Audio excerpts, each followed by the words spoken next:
Good morning students. आज हम करने जा रहे हैं आपकी worksheet 66 subject science class 9th हमारी डेट 11 दिसंबर के लिए। तो चलिए शुरू करते हैं।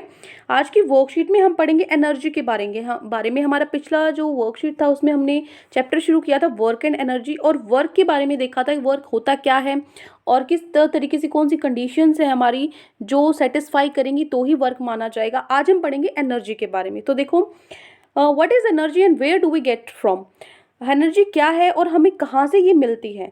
देखो, हमें पता है कि जो सन है वो बिगेस्ट नेचुरल सोर्स है एनर्जी का। सबसे ज़्यादा एनर्जी हमें वहाँ से मिलती है। We can also get energy from the nuclei of atoms, the interior of the earth and the tides.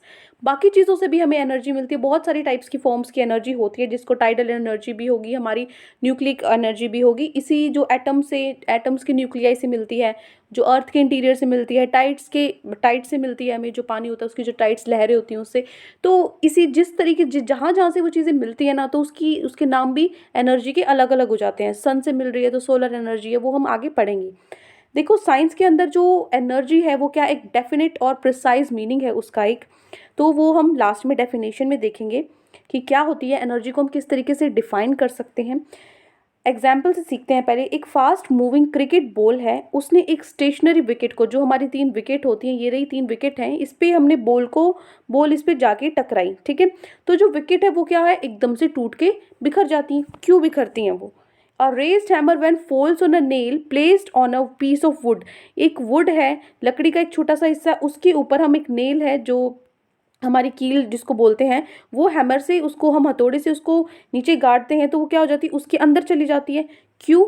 उसका रीज़न क्या है? और जब एक बैलून हम उस जो एयर से हवा से भरा हुआ है उसको प्रेस करते हैं तो हम देखते हैं कि उसकी जो शेप है चेंज होने लग जाती है ना। जिस तरीके से हम उसको दबाते हैं वहाँ से वो दब जाता है। ये सब ऐसा क्यों होता है? तो इन चीज़ों से देखो, in all of the above जितनी भी सिचुएशंस मैंने ऊपर आपको बताई हैं, जो ऑब्जेक्ट्स हैं उनके डिफरेंट अलग अलग। देखो, एक से एयर हमें मिल रही है, ठीक है। एक को हमने क्या किया, वुड को हमने जो नेल है, हमारी जो कील है, उसको वुड के अंदर गाड़ा। एक को हमने विकेट जो टूटी हैं, इनकी अलग अलग क्षमताएं, कैपेबिलिटी है उनकी, acquired the capability to work. सब में क्या है, उन्होंने जो वर्क को करने की कैपेबिलिटी को, क्षमता को क्या है, एक्वायर किया है, अपनाया है। So an object having the capability to do work. तो जिस ऑब्जेक्ट की कैपेबिलिटी है, क्षमता है वर्क करने की, इसका मतलब वो क्या है, उसके अंदर वो एनर्जी को पोसेस करता है, ठीक है, उसके अंदर एनर्जी है। ये वो मेन है। An object having the capability to do work is said to possess energy. जो object which does the work loses energy, जो भी ऑब्जेक्ट है अगर वो कुछ काम कर रहा है, वर्क हो रहा है, तो कुछ ना कुछ एनर्जी लूज होगी। आप कुछ काम करते हो, आप थक जाते हो, आपकी एनर्जी कम हो जाती है। तो कोई वर्क हो रहा है तो एनर्जी लूज होगी, कम होगी। तो जो ऑब्जेक्ट जिस चीज़ पे वो वर्क कर रहा है, the object on which the work is done, वो एनर्जी को गेन करता है, ठीक है। जो कर रहा है, जो ऑब्जेक्ट है जो काम को कर रहा है, वो क्या है, उसकी एनर्जी लूज होगी। जिस पर वो काम कर रहा है वो क्या करेगा, उस एनर्जी को गेन करेगा। साइंस के वर्ड्स में जो एनर्जी है वो एक क्वांटिटेटिव प्रॉपर्टी है। क्वांटिटेटिव मतलब उसकी कुछ क्वांटिटी है।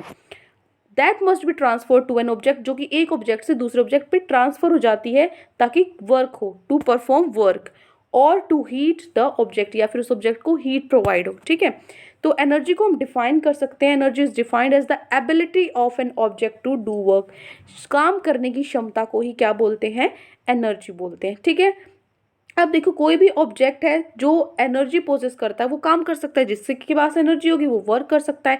तो एनर्जी जितनी भी एक ऑब्जेक्ट ले रहा है उसको मेजर कर सकते हैं उसकी कैपेसिटी ऑफ डूइंग वर्क के हिसाब से, कि कितना काम वो कर सकता है, उसकी कैपेसिटी कितनी है काम करने की, उसके हिसाब से हम उसकी एनर्जी को मेजर कर सकते हैं। तो वो काम करने की कैपेसिटी को ही मेजर कर रहा है, मतलब काम को ही मेजर कर रहा है।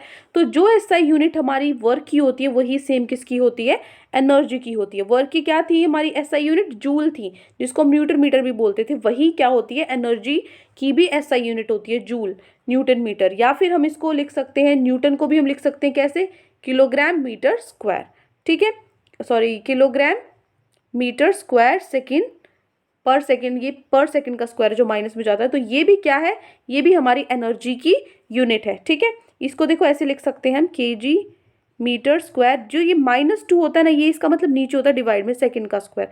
तो ये भी क्या है, एक एनर्जी का ऐसा यूनिट है। अब देखो, जो 1 जूल है, 1 जूल है, 1 जूल एनर्जी क्या है, energy required to do 1 joule of work, 1 joule काम करने में जितनी एनर्जी लगी वो क्या है, 1 जूल एनर्जी। तो कभी कभी क्या होता है, हम लार्जर यूनिट यूज़ कर लेते हैं एनर्जी की, जैसे देखो मीटर होता है, मीटर से बड़ी यूनिट होती है किलोमीटर डिस्टेंस की, है ना, तो ये लार्ज यूनिट है उसकी। इसी तरीके से जूल की जो लार्जर यूनिट है वो क्या होगी, किलो जूल होगी। तो किलो जूल में क्या होगा, 1 किलो जूल में 1000 जूल होते हैं। जैसे 1 किलोमीटर में 1000 मीटर होते हैं, उसी तरीके से 1 किलो जूल में 1000 जूल होते हैं। ठीक है, अब देखो उसके बाद हमारी फॉर्म्स ऑफ एनर्जी, मैंने आपको बताया था काफ़ी सारी फॉर्म्स होती हैं। सोलर एनर्जी है, light energy, heat energy, chemical energy, electrical energy, tidal energy, wind energy, sound energy and mechanical energy. तो ये देखो नाम के हिसाब से ही सारी आपको क्लियर हो जाएंगी, जो सन से मिलती है, जो लाइट से मिलती है, जो हमें हीटिंग से मिलती है, केमिकल से मिलती है, जो इलेक्ट्रिसिटी से मिलती है, जो जो इनके नाम है उसी के अकॉर्डिंग इसकी एनर्जी है। ठीक है, अब देखो जो मैकेनिकल एनर्जी है, मैकेनिकल एनर्जी क्या है, मैकेनिकल एनर्जी है सम किसका, काइनेटिक और पोटेंशियल एनर्जी का। जो मैकेनिकल हमारी एनर्जी है, मैकेनिकल एनर्जी वो क्या है, काइनेटिक एनर्जी प्लस में पोटेंशियल एनर्जी, इन दोनों का सम है। ठीक है, काइनेटिक एनर्जी और पोटेंशियल एनर्जी में बताऊंगी क्या होता है। काइनेटिक एनर्जी वो होता है जो एनर्जी एक मूविंग बॉडी में हो, ठीक है, जो बॉडी है मोशन में है उसके अंदर जो एनर्जी है वो काइनेटिक एनर्जी होती है, और स्टेशनरी जो बॉडी रेस्ट पे है उसके अंदर जो एनर्जी होती है वो पोटेंशियल एनर्जी होती है।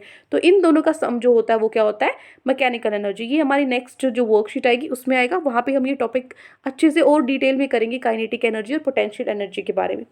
अब चलते हैं हमारे क्वेश्चन आंसर्स पे। तो 5 क्वेश्चन आज आपकी वर्कशीट में गिवन है, तो चलते हैं फर्स्ट क्वेश्चन पे। Define energy also writes as SI unit, energy क्या है और उसका एसआई यूनिट क्या है। तो आप लिखोगे जो एनर्जी है is defined as the ability of an object to do work, काम करने की एबिलिटी को ही क्या बोलते हैं, एनर्जी बोलते हैं।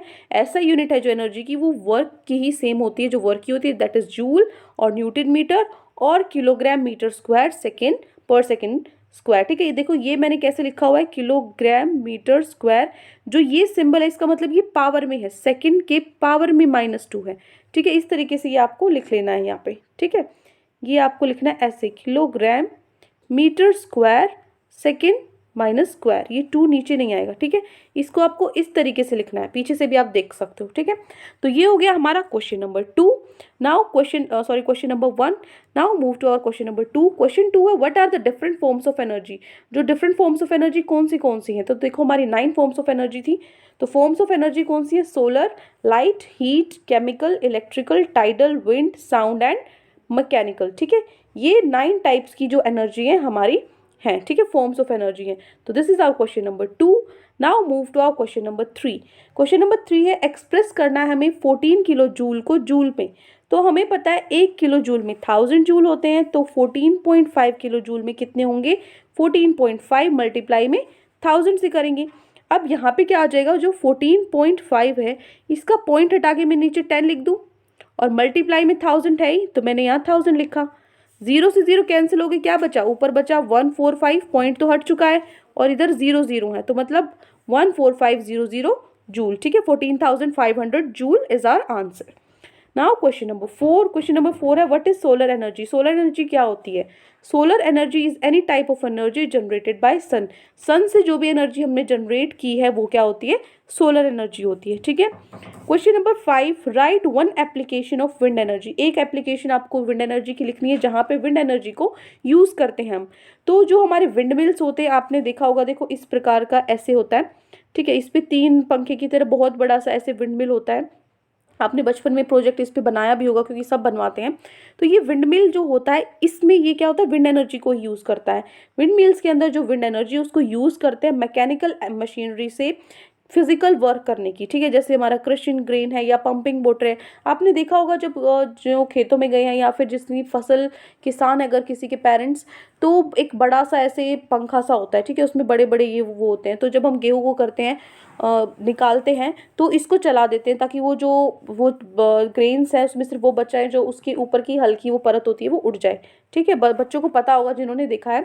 तो उस तरीके से हम विंड मिल को यूज़ करते हैं, और बाकी भी बहुत चीज़ें होती हैं विंड मिल से, हम बहुत सा जैसे इलेक्ट्रिसिटी है या फिर बाकी मैकेनिकल वर्क है वो भी होते हैं।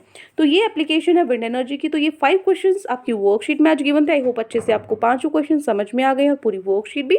तो कोई भी डाउट आपको पूरी वर्कशीट में तो कमेंट सेक्शन में आप मुझसे पूछ सकते हैं, और अगर आपको हमारी वीडियो अच्छी लगे तो हमारे चैनल को सब्सक्राइब भी कर सकते हैं। Thank you and have a great day.